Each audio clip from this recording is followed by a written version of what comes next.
forget about the rest of the leash. Just choke up, hold the top of it, like the Cobra, you know.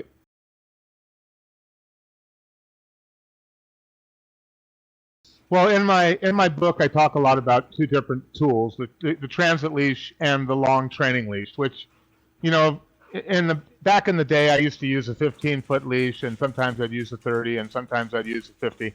But now I've decided that I'm just going to use the 50, skip all the stuff in between, and that way I'm not having to switch leashes when I'm trying to go from recall to heel. So if I have a dog, especially these nervous dogs who don't like to be controlled very much, I'll have the end of the leash with the knot. I always tie a knot at the end of my 50-foot leash just in case, and I'll hold that knot in my hand, and the dog will typically walk next to me. But then at a certain point, they'll move out, go too far ahead, go off to the side, wherever, and I'll call them back. So I'm already in a position to call them back, no matter how far they drift out of the heel. So I'll call them back, and I'll reward them in the place I want them to walk. So if it's on my right side, I call them back, I reward them on my right side, I continue walking. I'm not controlling the dog. I'm letting the dog figure it out. If the dog gets called back over and over again every time they drift too far or come away from my side to a point that's not acceptable to me, then I'll call the dog back and I'll reward them again.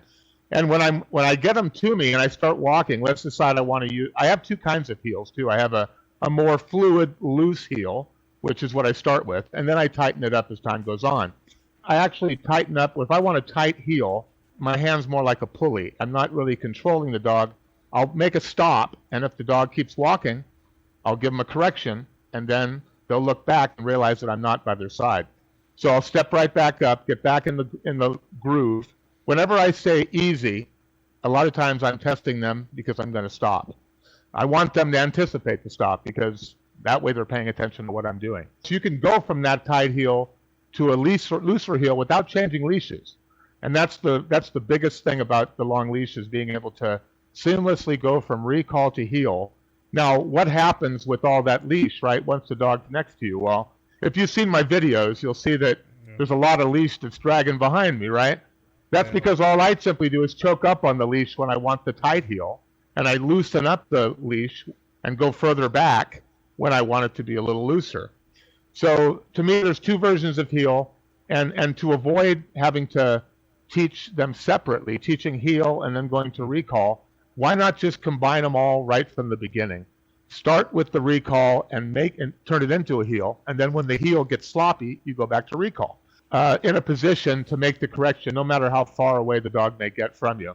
And if they're too close to you, forget about the rest of the leash. Just choke up, hold the top of it. As I say in my book, it's like the Cobra.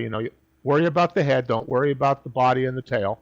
Just, and don't, because I find with my clients, when I give them a 50-foot leash, they try to hold it all in their hands. Yeah. And that's pretty much impossible to do.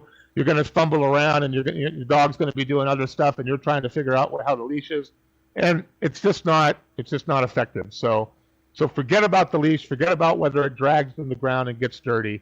Try it for a while. Try using the long leash, and that way, you don't really need a short leash at all outside. Now, indoors, I might go to the short leash, aka transit leash, because I don't want it getting wrapped around the dinner table and under the couch and other dogs.